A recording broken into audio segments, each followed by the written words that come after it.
quel coup de chance! J'ai vraiment pas eu de bol. On entend ça, on le dit même tout le temps. Mais et si ce qu'on appelle la chance n'était au fond qu'une illusion, une sorte d'excuse, bien pratique, pour ne pas voir l'immense pouvoir de nos propres décisions? C'est exactement ce qu'on va creuser ensemble aujourd'hui. Voilà la grande question. Un succès, un échec, une rencontre qui change tout? La chance semble être partout, tout le temps. Mais est-ce que c'est une vraie force qui tire les ficelles ou est-ce que c'est juste une histoire qu'on se raconte pour mettre un peu d'ordre dans le chaos? Ces phrases, elles sont super familières, hein. Elles font partie de notre langage de tous les jours. C'est vrai qu'elles sont rassurantes, surtout quand on a l'impression que les événements nous échappent. Mais si on regardait d'un peu plus près ce qui se cache vraiment derrière? Alors voilà le programme. On va commencer par déconstruire cette idée de chance. Ensuite, on plongera dans la psychologie du hasard. Après, on découvrira une alternative fascinante avec le philosophe Karl Popper. Puis, on verra le pouvoir de nos micro-décisions au quotidien. Et enfin, on parlera d'une éthique de la lucidité. C'est parti. Première étape donc. La chance, une illusion bien commode. Et si ce mot « chance » n'était finalement qu'un outil? Un mot tout simple qu'on utilise pour essayer de donner un sens à un monde qui, avouons-le, est incroyablement complexe et incertain.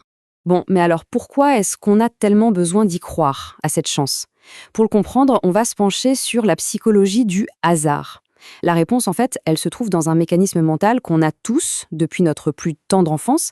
Et ce mécanisme, c'est ce qu'on appelle la pensée magique. Vous savez, cette croyance, souvent inconsciente, que nos petits rituels ou juste nos pensées peuvent avoir un impact sur la réalité. Eh bien, invoquer la chance, c'est un peu la version adulte et socialement acceptable de ça.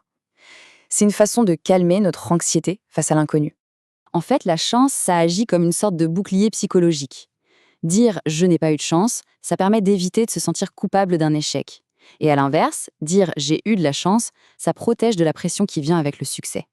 Dans les deux cas, hop, on met la cause à l'extérieur de soi.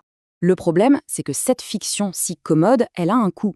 À force de tout mettre sur le dos de la chance, on risque de moins bien supporter l'incertitude, d'avoir du mal à assumer sa propre histoire et de finir par se voir comme un simple spectateur de sa vie plutôt que comme l'acteur principal. Alors, comment on fait pour sortir de ce piège? Eh bien, la philosophie peut nous donner un coup de main. Et pour ça, on va explorer la vision d'un certain Karl Popper et de son idée d'un futur ouvert.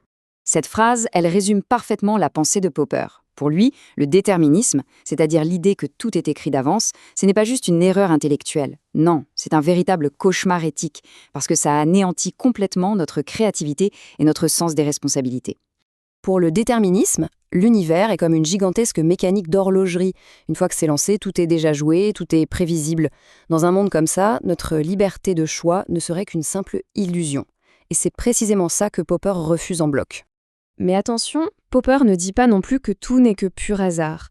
Sa vision est beaucoup plus fine que ça. Pour lui, le futur est ouvert. Ouvert parce qu'il n'est pas encore écrit. Ouvert parce qu'on ne peut pas prédire ce qu'on saura demain et que ça changera nos actions. Et surtout, ouvert parce qu'on a cette capacité incroyable de réfléchir et de faire des choix. Et c'est là que tout s'éclaire.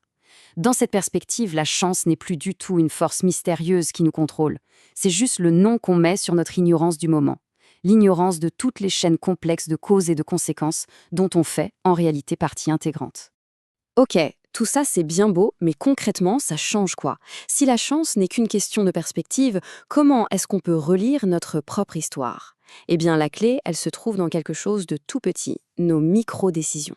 Prenons un exemple classique. Trouver un super job par chance. Si on décompose la situation, qu'est-ce qu'on voit? En fait, on voit une série de choix. Le choix d'aller à cet événement précis. Le choix de prendre son courage à deux mains et d'engager la conversation. Le choix, hyper important, de relancer la personne après. Chaque étape est une décision, pas un coup du sort. Et c'est ça, le point absolument crucial. Un événement chanceux, ça ne tombe quasiment jamais du ciel. C'est le résultat de choix qu'on a fait avant. Le choix de s'exposer à de nouvelles situations, de prendre des risques, de se rendre disponible aux opportunités. En fait, c'est nous qui préparons le terrain pour que la chance puisse germer. Alors où est-ce que tout ça nous mène? À ce qu'on pourrait appeler une éthique de la lucidité. L'idée, ce n'est pas de tomber dans l'illusion qu'on peut tout contrôler, pas du tout. C'est plutôt de reconnaître et d'assumer pleinement notre part de responsabilité. On peut voir ça comme un chemin en 3 étapes. D'abord, accepter qu'une partie de la réalité nous échappera toujours. Ensuite, assumer que malgré cette incertitude, notre rôle de décideur est irremplaçable. Et enfin, renoncer à ces fictions si confortables, comme la chance qui nous dédouane un peu trop facilement. Donc l'objectif final, ce n'est pas de devenir le maître tout-puissant de notre destin, c'est une illusion. C'est quelque chose de bien plus humble et, à mon sens, de bien plus digne. Accepter d'être l'auteur de sa propre histoire.